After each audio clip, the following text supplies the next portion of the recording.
उसमें 2 श्लोक नंबर जो है वो गलत बताए थे।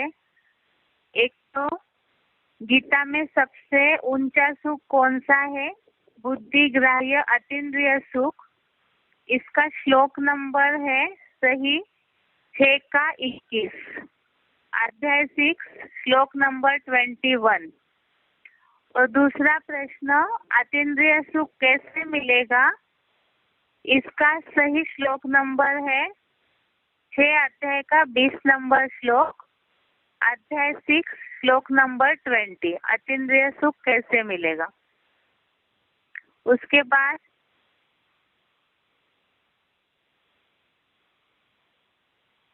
आज का श्लोक है पहले अध्याय का 22वां श्लोक, अध्याय 1 श्लोक नंबर 22।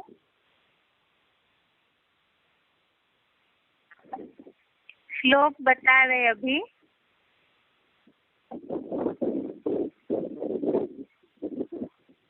यावत् एतान् निरीक्षेऽहं योद्धु कामान् वस्थितान् कैमर्या सह योद्धव्यम् अस्मिन् रणसमुद्यमे। श्लोक दोबारा पढ़ रहे हैं। यावत् एतान् निरीक्षेऽहं योद्धु कामान् वस्थितान् कैमर्या सह योद्धव्यम् अस्मिन् रणसमुद्यमे। इसका संधि विच्छेद है यावत् एतान् निरीक्षे अहं योद्धु कामान् अवस्थितान्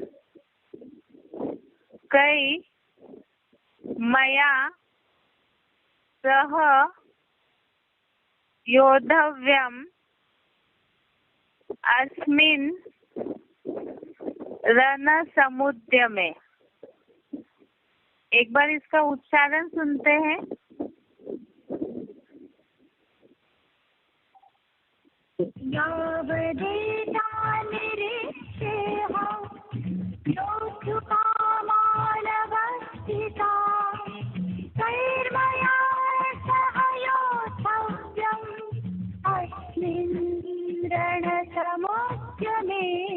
जहाँ से मैं अपने विशेष सहयोगियों सहित इन कौरवों को निरीक्षण कर सकूं कि इस धर्म युद्ध के लिए उत्सुकता पूर्वक खड़े हुए इन सक्रिय विरोधियों के साथ मुझे इस अंतिम धर्म अधर्म अथवा सत्य असत्य के महाभारी महाभारत युद्ध में लड़ना है।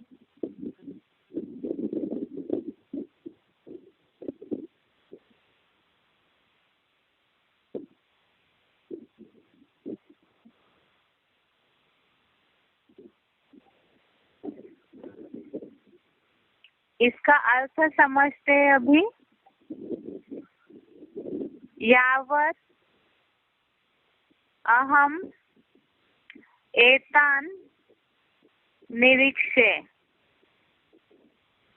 इसका अर्थ है जहाँ से मैं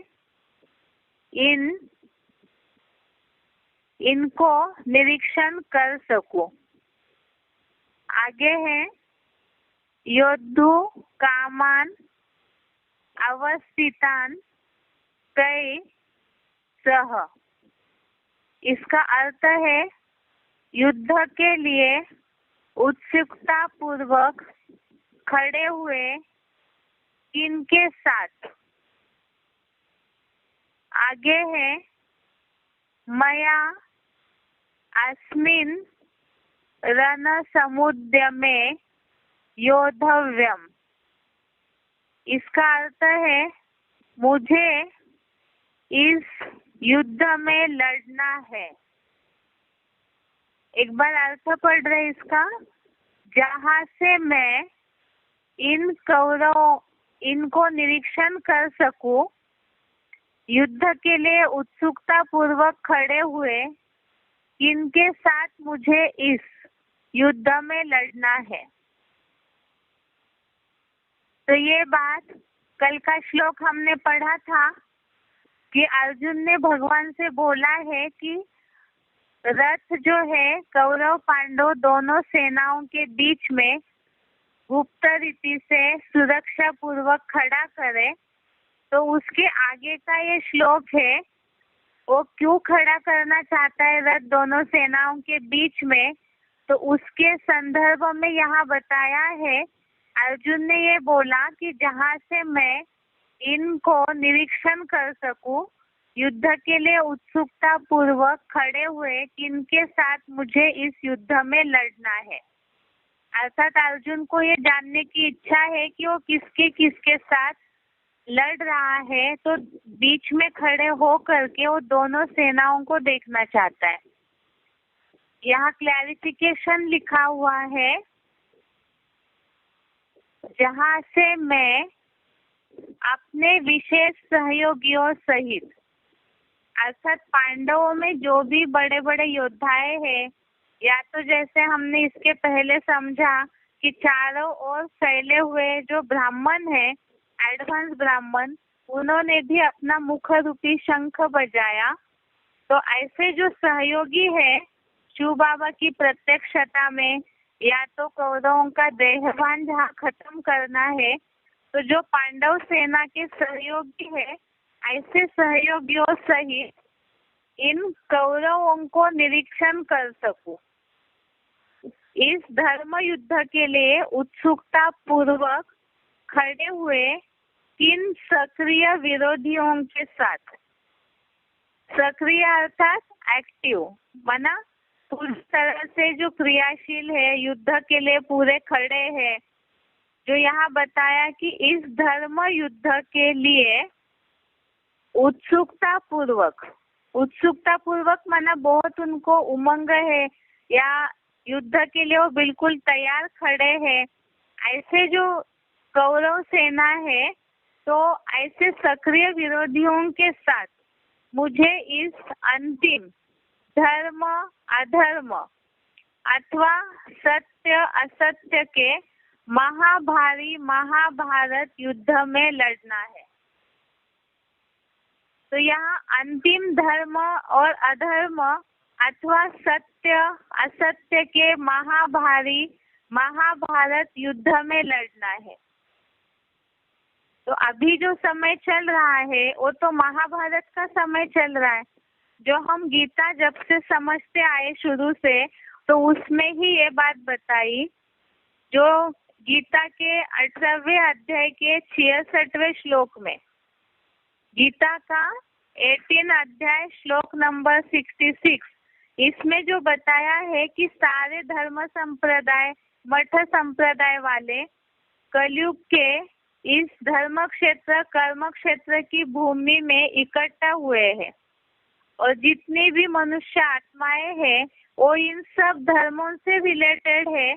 और ऐसे सारे ही जब इकट्ठे हो जाते हैं इस धरती पर, धर्म क्षेत्र की भूमि पर, तो उस समय अंतिम धर्म अधर्म, अर्थात यहाँ कौरव जो अधर्मियों का साथ दे रहे हैं और पांडव जो धर्म का साथ दे रहे हैं, तो इसके बीच में जो युद्ध हो रहा है ज्ञान का, तो ऐसे युद्ध में या सत्य असत्य की जो लड़ाई चल रही है, ऐसे लड़ाई के महाभारी महाभारत युद्ध में लड़ना है। इसीलिए अर्जुन को ये उत्सुकता है जानने की कि दोनों सेनाओं के बीच में जब वो रथ गुप्त रीति से खड़ा हो जाएगा तो दोनों सेनाओं को देख सकेगा। अर्थात जो मुकर्रर तनधारी है, जो अर्जुन का रथ है, अर्जुन है, तो उन्हें ये पता चलेगा कि कौन कौरव संप्रदाय में गए हैं, कौन पांडव संप्रदाय में खड़े हैं। वो अपने सहयोगियों के साथ ये देखेंगे और साथ में सेना का निरीक्षण करेंगे। तो यहाँ दोबारा एक बार अर्थ पढ़ रहे हैं लास्ट में। एक श्लोक बताया, यावत एतान निरीक्षेहम योद्धु कामान वस्थितान कैमर्या सह योद्धव्यम अस्मिन रण समुद्यमे। इसका अर्थ है, जहाँ से मैं अपने इन कौरवों को निरीक्षण कर सकूं, इस धर्म युद्ध के लिए उत्सुकता पूर्वक खड़े हुए किन सक्रिय विरोधियों के साथ मुझे इस अंतिम धर्म अधर्म अथवा सत्य असत्य के महाभारी महाभारत युद्ध में लड़ना है। तो ये अर्जुन की बात हुई, जो अर्जुन सेना के बीचों बीच खड़े हो करके सेना का निरीक्षण कर रहे हैं। अभी आगे बेसिक कोर्स का टॉपिक समझते हैं।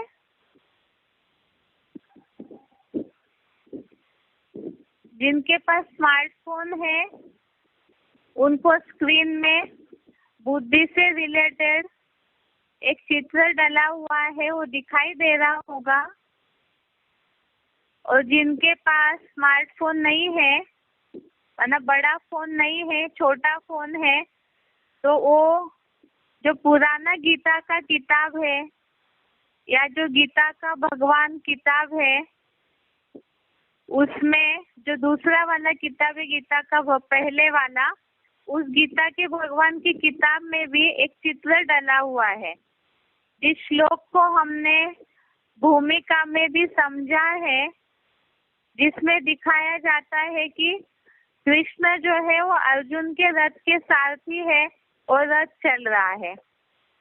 या जिनके पास किताब अवेलेबल नहीं है तो भी वो इस बात को थोड़ा सा इमेजिन कीजिए, क्योंकि इसी चित्र के आधार से हमें आज बुद्धि के टॉपिक को सही रीति से समझना है।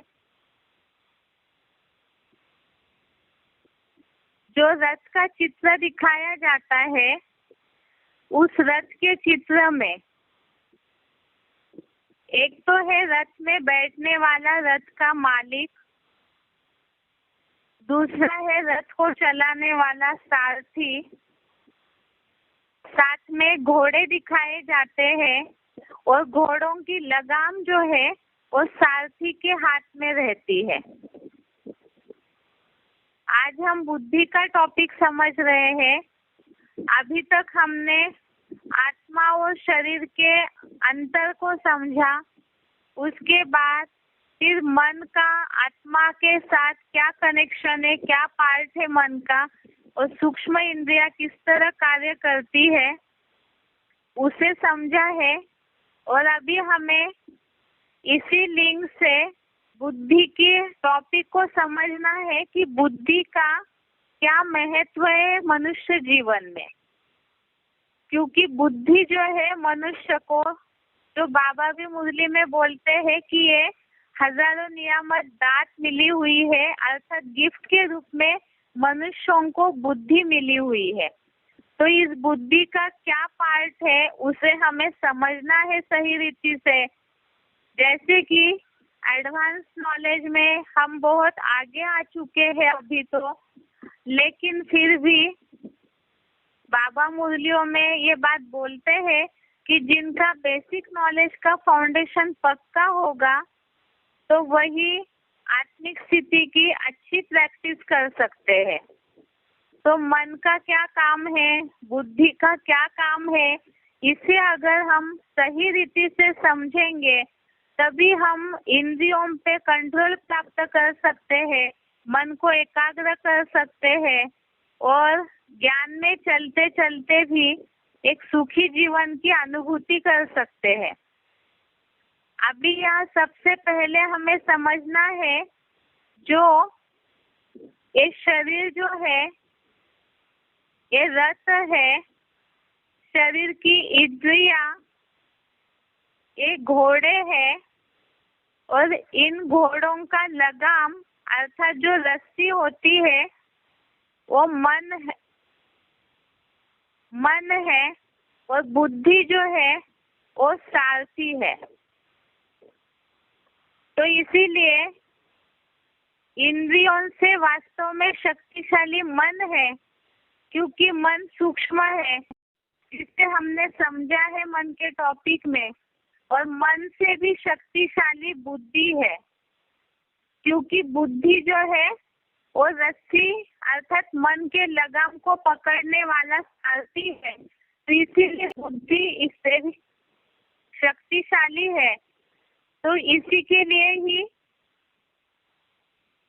कठोपनिषद में एक वर्णन आया हुआ है, जो श्लोक या जो वर्णन है वो हमने पहले भी पढ़ा है, एक बार उसे दोबारा पढ़ते हैं। आत्मानं रथिं विद्धि शरीरम रथमेव बुद्धिं तु सारथिं विद्धि मनः प्रग्रहमेव। इस शरीर को रथ समझो, इस जीवात्मा को रथी अर्थात रथ का स्वामी समझो, बुद्धि को सारथी और मन को घोड़ों की लगाम लगाने वाली रस्सी समझो। तो अभी हम थोड़ा शुरू से इस टॉपिक को समझने की कोशिश करते हैं।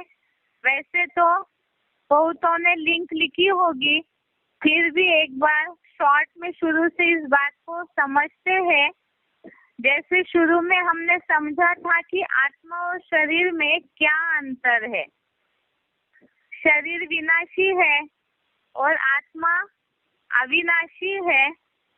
आत्मा के लिए बताया, आत्मा सूक्ष्म है, ज्योति बिंदु सितारा है और उसके ऊपर 5 तत्वों का असर नहीं होता है।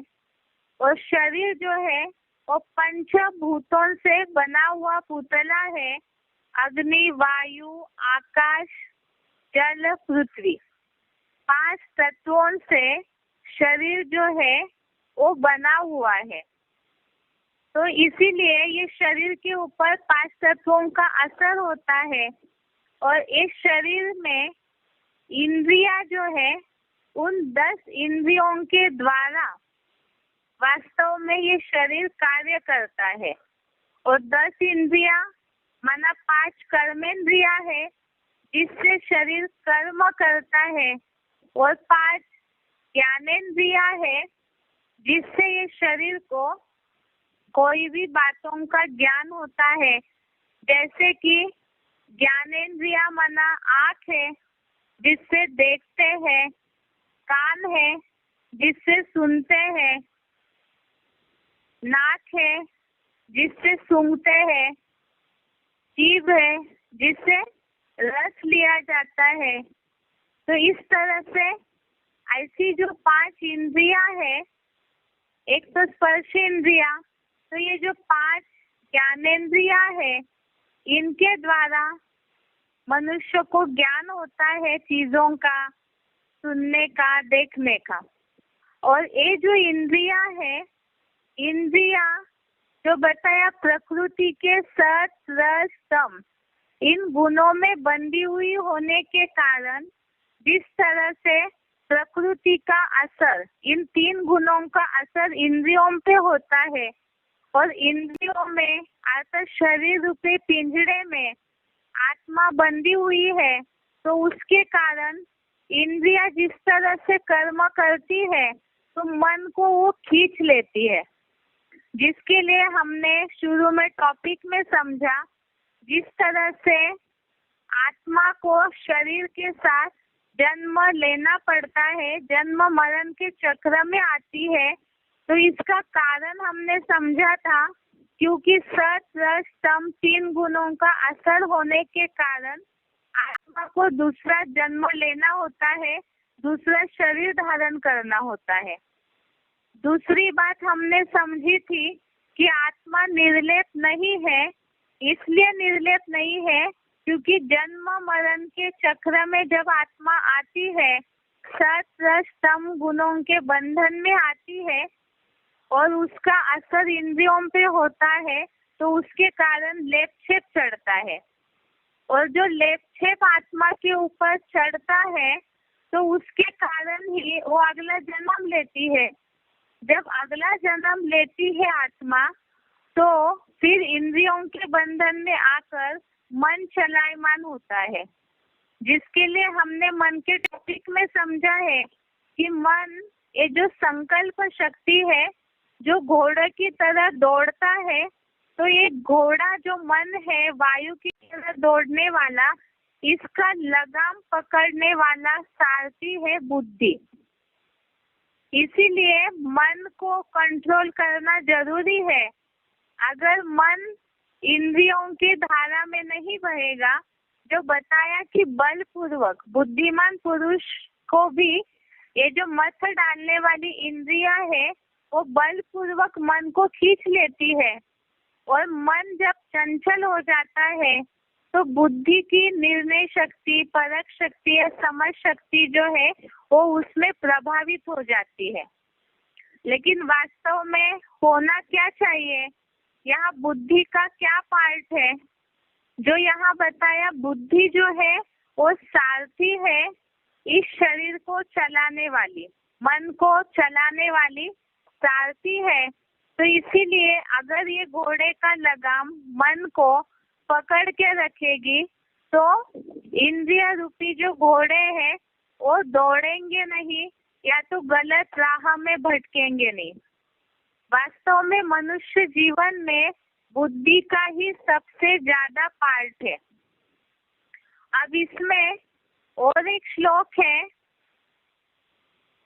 गीता का 3 अध्याय का 42वां श्लोक, अध्याय 3 श्लोक नंबर 42। इसमें बताया है, आप लोग भी अपने किताब में एक बार श्लोक देखिए, जिनके पास छोटा फोन है।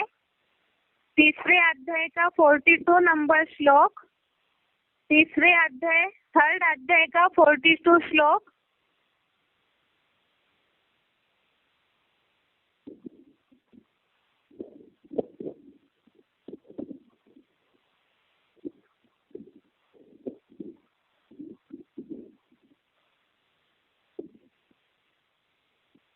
इस श्लोक में मन से भी बुद्धि कैसे शक्तिशाली है उसके बारे में बताया है। इंद्रियाणि परानाहु इंद्रियेभ्य परम मनः मनसस्तु परा बुद्धि यह बुद्धे परसस्तु सह। इसका अर्थ बताया है, इंद्रिय और कर्मेंद्रियों को, ज्ञान और कर्मेंद्रियों को कहते हैं कि बड़ी प्रबल है। प्रधान मन इंद्रियों से भी प्रबल है, और बुद्धि मन से भी प्रबल है। और जो मनुष्यों की बुद्धि है मन से प्रबल तो है, किंतु बुद्धिमानों की जो बुद्धि है, जो त्रिनेत्री रूप है परमात्मा शिव, वो बुद्धि से भी परे है।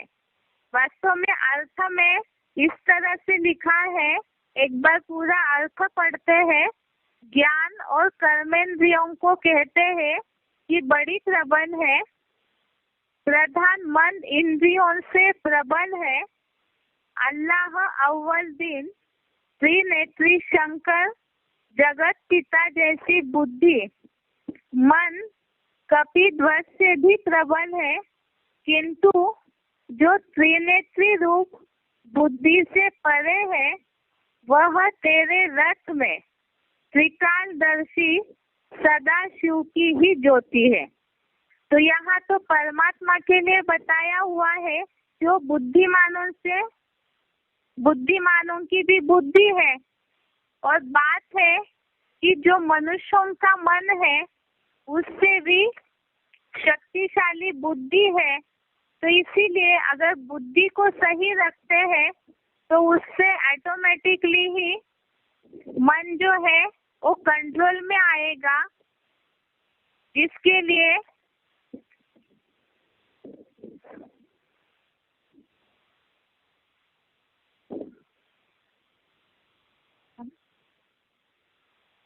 और एक श्लोक बताया है, इंद्रियाणि हैहन्याहु विषयान् तेषु गोचरान् आत्मेन्द्रिय मनोयुक्तम भोक्ते त्याहुर मनीषिणः।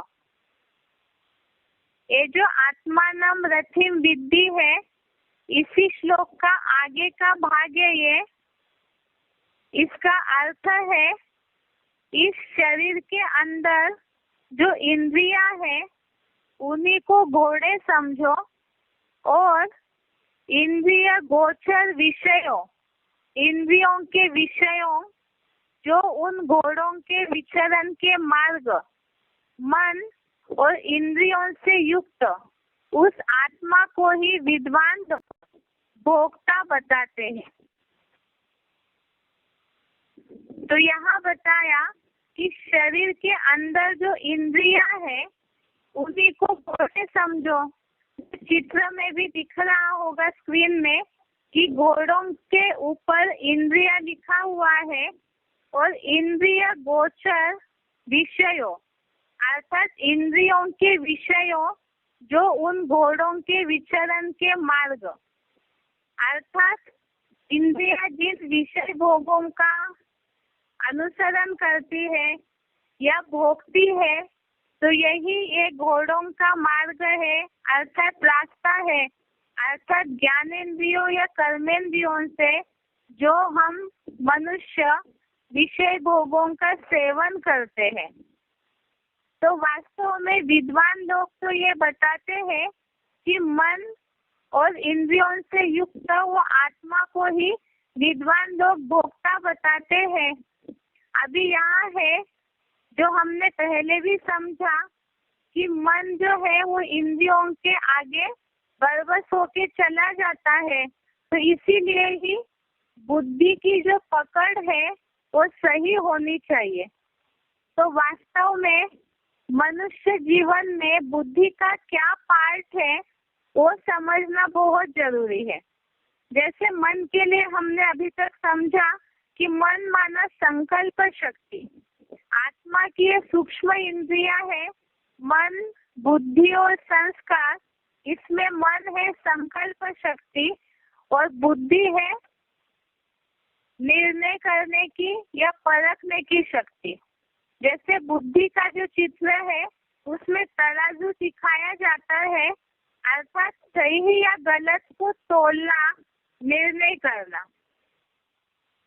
तो इसी में ही दूसरे अर्थ में परखने की शक्ति या निर्णय शक्ति माना ही सही या गलत का निर्णय करना आना चाहिए, परखना आना चाहिए अर्थात समझना आना चाहिए कोई भी बात को कि गलत क्या है और सही क्या है, उसे मनुष्य समझे बुद्धि से। और ये जो समझ है इसे ही बाबा बताते हैं कि समझ माना ज्ञान, ज्ञान को ही समझ कहा जाता है। और अज्ञान माना बेसमझी अर्थात बुद्धि जो है वास्तव में बुद्धि के द्वारा ही या बुद्धि माना ही ज्ञान है।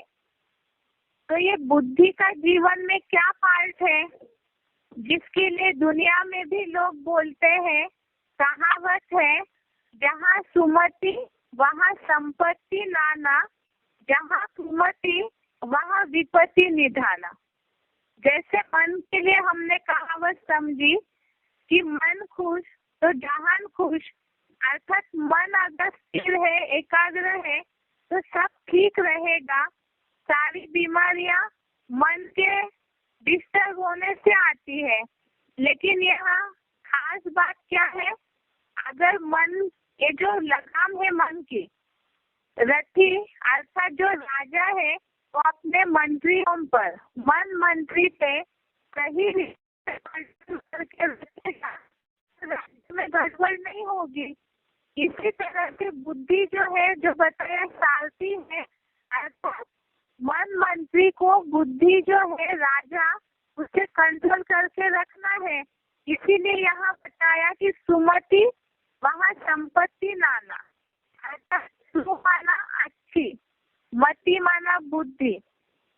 जहाँ दुनिया वाले भी ये समझते हैं जहाँ अच्छी बुद्धि है वहाँ ढेर धन कमाया जा सकता है। और जहाँ कुमति वहाँ विपत्ति निधान, अर्थात जहाँ खराब बुद्धि है तो वहाँ विपत्तियां आती रहेगी, निर्धन के भी बन जाएंगे। अब यहाँ बात आएगी फिर कि आज दुनिया में जो इतने अरबपति करोड़पति बैठे हुए हैं, इसका मतलब उन सबकी सुमति है, तभी इतना धन कमाया हुआ है। लेकिन इसके लिए भी हमें शिव बाबा ने समझ दी है कि आज की दुनिया में वास्तव में पसीने की कमाई से तो कोई भी अरबपति करोड़पति नहीं बन सकते हैं। आज की दुनिया में टाटा बिरला अंबानी जैसे जो भी लोग हैं तो बुद्धिमानी है, तभी तो इतना कमा रहे। आज की दुनिया के साइंटिस्ट हैं, वो भी बहुत बुद्धिशाली है, तभी तो इतना सारा दुनिया में साइंस का सामान निर्माण करके दुनिया को आगे बढ़ा रहे। लेकिन वास्तव में सुमति वहाँ संपत्ति नाना, इसका अर्थ ये है कि क्या वो स्थापनाकारी कार्य कर रहे हैं। जिनके भी पास बहुत धन है, बहुत बुद्धि है, तो कलयुग में मिली हुई बुद्धि है, जिससे कि दुनिया को समान मात्रा में सुख शांति मिले, वैसी बुद्धि किसी के पास नहीं है। तभी तो बुद्धिमानों की बुद्धि परमात्मा को बोला हुआ है। ऐसे जो भी लोग हैं, वास्तव में सही बुद्धि क्या है उसकी समझ ही हमें चाहिए। अब ये बुद्धि का क्या पार्ट है उसे सही रीति से समझना है हमें, जिसके लिए बताया शुरू में हमने इस बात को समझा है बेसिक कोर्स में कि शरीर जो है एक कार है और आत्मा ड्राइवर है। अभी यहाँ जब गाड़ी चलती है, ड्राइवर के पास अगर सही रास्ते की जानकारी नहीं है, सही बुद्धि नहीं है, तो गाड़ी का एक्सीडेंट ही करेगा। इससे नुकसान क्या होगा?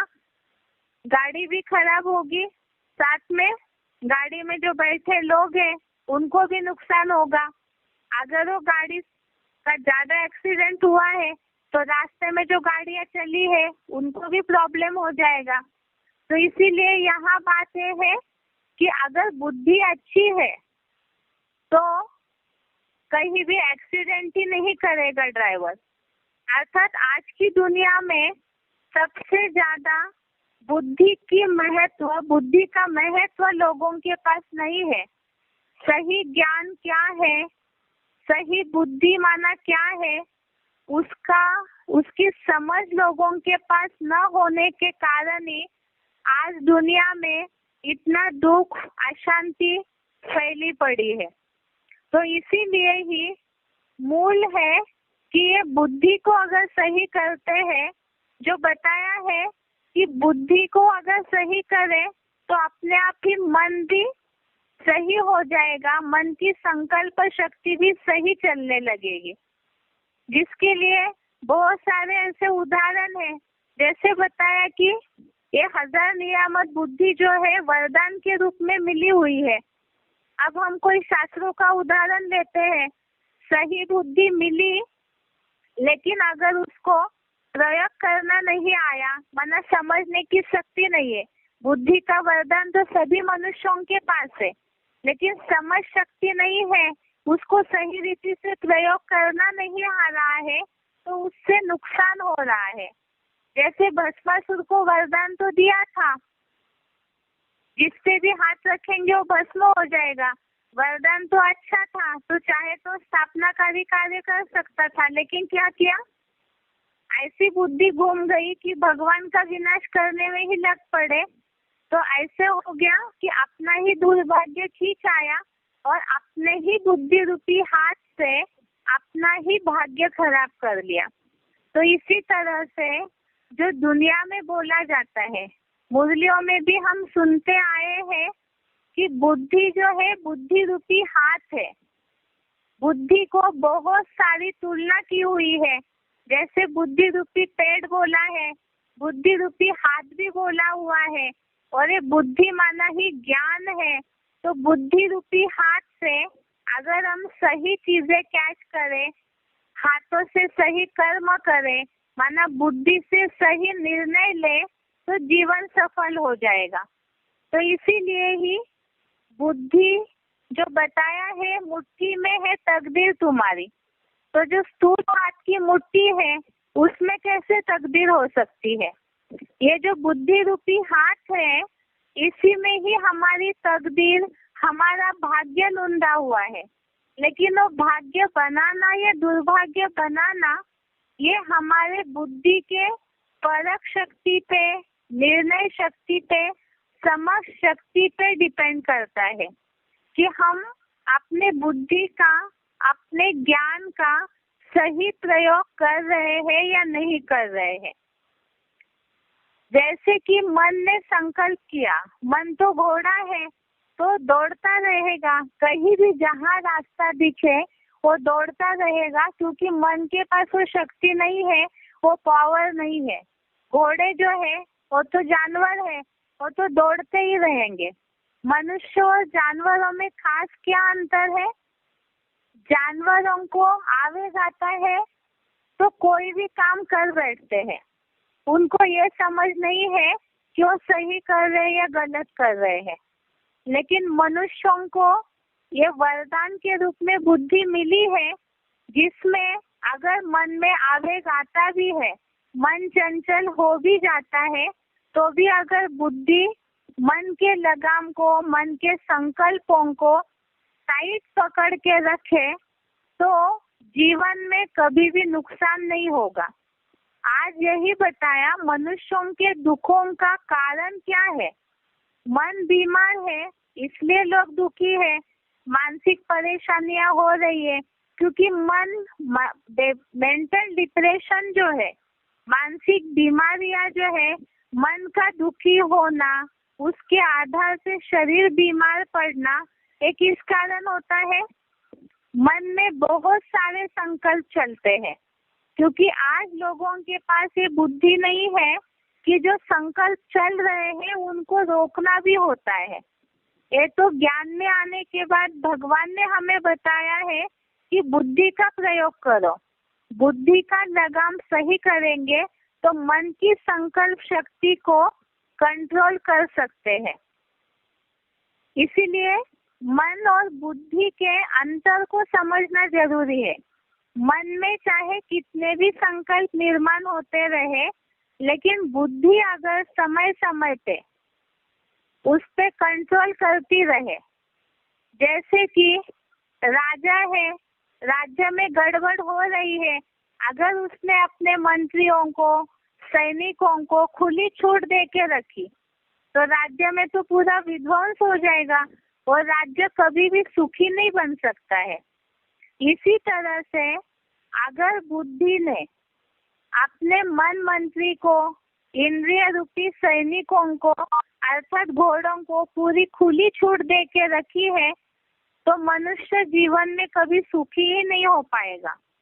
इसीलिए बुद्धि का कार्य है, बुद्धि राजा है और इस राजा को अपने मन मंत्री को भी कंट्रोल में रखना है, और ये जो शरीर रूपी इंद्रियों के सैनिक है छोटे मोटे, तो इन सब सैनिकों को भी अपने आप ही, मंत्री अगर कंट्रोल में है तो ये सैनिक भी कंट्रोल में आ जाएंगे। इसीलिए बुद्धि का सबसे ज्यादा महत्व है।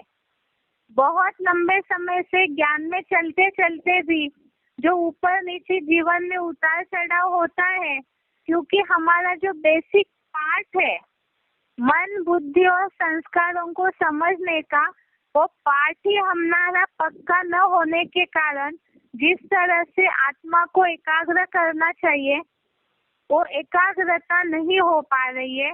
और इसीलिए जो सुख शांति का जो बताया, बुद्धि ग्राह्य अतीन्द्रिय सुख की जो अनुभूति होनी चाहिए वो नहीं हो पाती है। इसीलिए ही बेसिक कोर्स के इस पार्ट में हमें अपने बुद्धि रूपी जो सारथी है, राजा है, उससे पहले सही रीति से समझना है कि बुद्धि अगर सही करेंगे तो उससे क्या क्या फायदा होगा। जिसके लिए बताया कि जो बुद्धि है ये सबकी अलग अलग है। बुद्धि अलग अलग होने के कारण ही मन पे उसका असर होता है। जैसे एक उदाहरण दीजिए, दुनिया में कोई ऑफिसर्स होते हैं, उनके नीचे बहुत सारे काम करने वाले वर्कर्स है, अधिकारी है।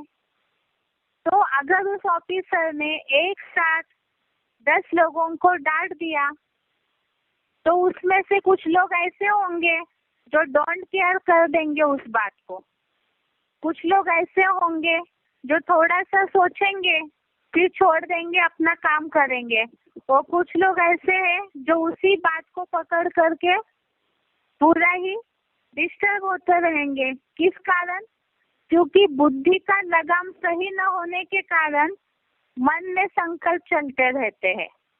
अर्थात ये हमारे बुद्धि पर है कि किस बात को हमें किस रीति से लेना है। इसलिए बता रहे हैं जीवन में दुखों का कारण क्या है? मन का डिस्टर्ब होना। और मन डिस्टर्ब इसलिए होता है क्योंकि बुद्धि को किस बात को कैसे लेना है ये तो बुद्धि के निर्णय शक्ति, परख शक्ति पर है। तो ज्ञान के आधार से अर्थात बुद्धि के आधार से हम सारी बातों को ज्ञान बुद्धि में रख करके, हर ज्ञान के पॉइंट को बुद्धि में टटोल के अगर हर बात को संकल्पों में लाएंगे, जो बताया है ये संकल्प खून है। जैसे खून में ताकत रहती है, खून जितना शुद्ध होगा उतना मनुष्य स्वस्थ रहेगा। तो इसी तरह से मन के संकल्पों को शुद्ध करने के लिए जरूरी है कि बुद्धि का सही रहना। बुद्धि सही चीजों को ग्रहण करे, उसका असर मन के संकल्पों पे होगा। और मन के संकल्पों पे अगर पॉजिटिविटी है, सकारात्मकता है, हर बात में हम शुभ ही सोचते हैं, तो संकल्पों के आधार से इंद्रियों के कर्मों के ऊपर भी उसका असर होगा। तो इसीलिए जरूरी है कि बुद्धि की सफाई हम रखें। जितना हम बुद्धि को सही रखेंगे तो उतना ही जीवन में सफलता आएगी। जिसके लिए बताया है, जो हमने मुरलियों में भी सुना है कि आत्मा जो है वो खुद ही अपना मित्र भी है और अपना शत्रु भी है। जिसके लिए गीता में श्लोक आया हुआ है, 6वें अध्याय का 5वां श्लोक, अध्याय 6 श्लोक नंबर 5।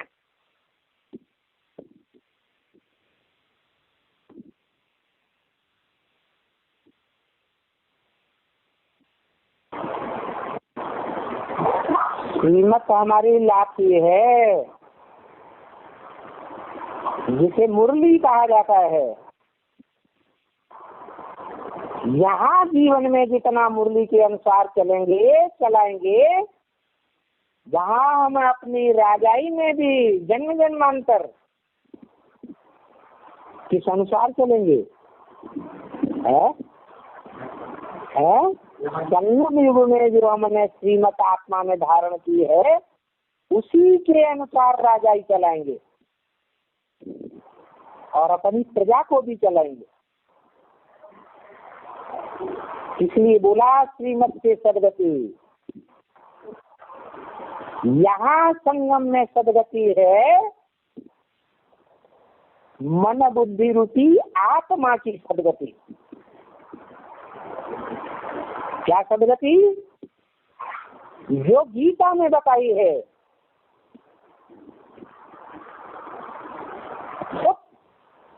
हरे आत्मा आत्मानम, मन बुद्धि रूपी आत्मा ज्योति बिंदु को मन बुद्धि के द्वारा ऊपर हरण करके ले जाना चाहिए। क्या?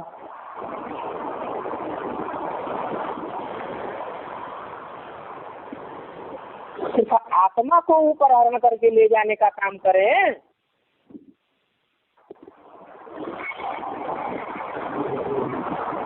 कर्मेंद्रियों से कर्म करना छोड़ दें, हैं? क्या करें? हाँ, कर्म करें, कर्म धारा का त्याग न करें। संसार को ये दिखाने की जरूरत नहीं है कि हम त्यागी बन गए, सब कुछ त्याग दिया। नहीं, हमारा कर्म योग है। कर्म करते हुए कर्म इंद्रियों से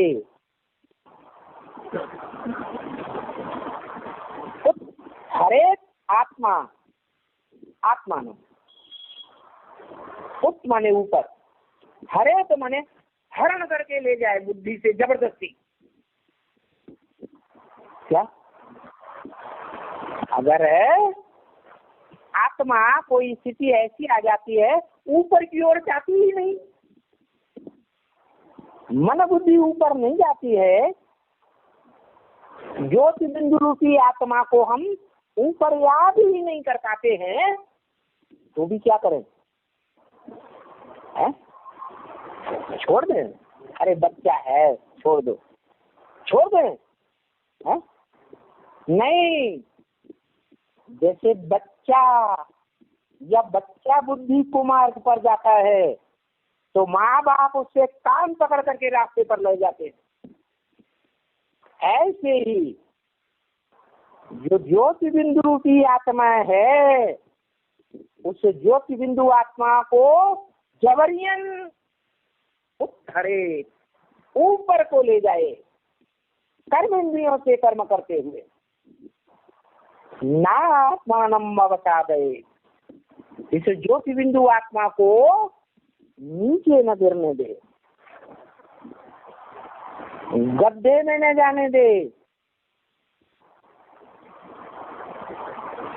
अगर कर्म करके आत्मा ज्योति बिंदु गड्ढे में चली गई तो क्या होगा? है? दुर्गति हो जाएगी। तो गीता ज्ञान में श्रीमत क्या कहती है?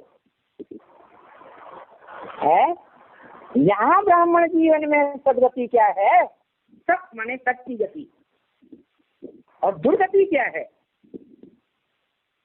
ज्योति बिंदु आत्मा को ऊपर ऊपर ले जाना, ऊंचे स्टेज में रखना, ये है सत गति। और ज्योति बिंदु आत्मा कर्म करते अगर नीचे कर्म इंद्रियों की ओर जाए तो है दुर्गति। दु माने दुष्ट गति। यहाँ संगम में सदगति और दुर्गति का बेहद का अर्थ है।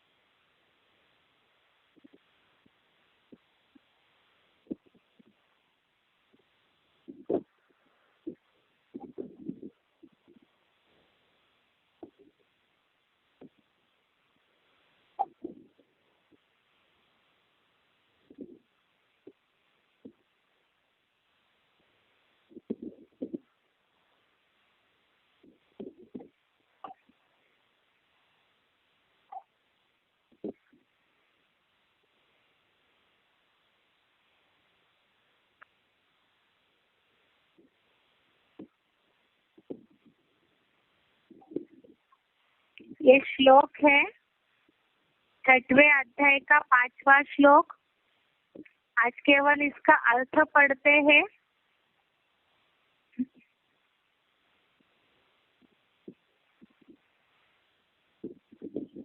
उद्धरेत आत्मना आत्मानम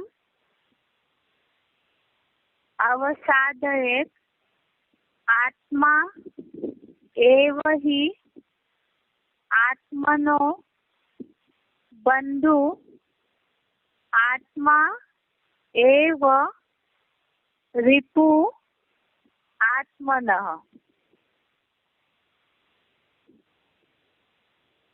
6 अध्याय का 5 नंबर श्लोक है ये। उद्धरेत आत्मना आत्मानं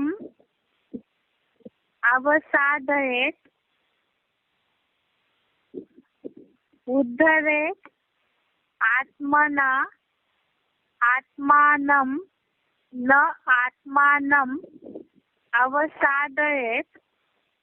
आत्मा एव हि आत्मनो बंधु आत्मा एव रिपु आत्मनः। इसका अर्थ है अपने मन बुद्धि द्वारा ज्योति बिंदु आत्मा को ऊंची स्थिति के सिरों में ले जाए।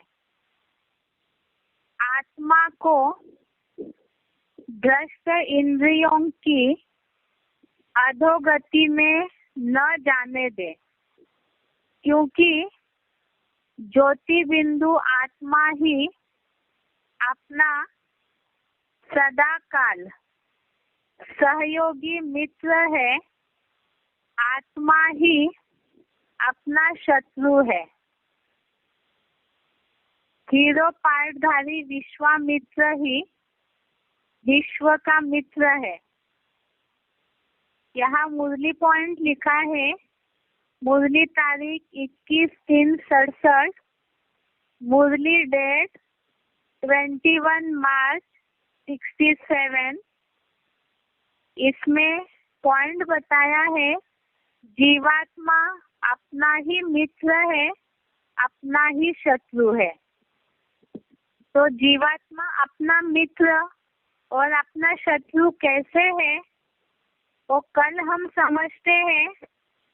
आज के लिए यहाँ तक ही। कल एक बार से इसको शॉर्ट में रिपीट करके बताएंगे ताकि आप सभी लोग शुरू से लिंक लिख सके। ओम शांति।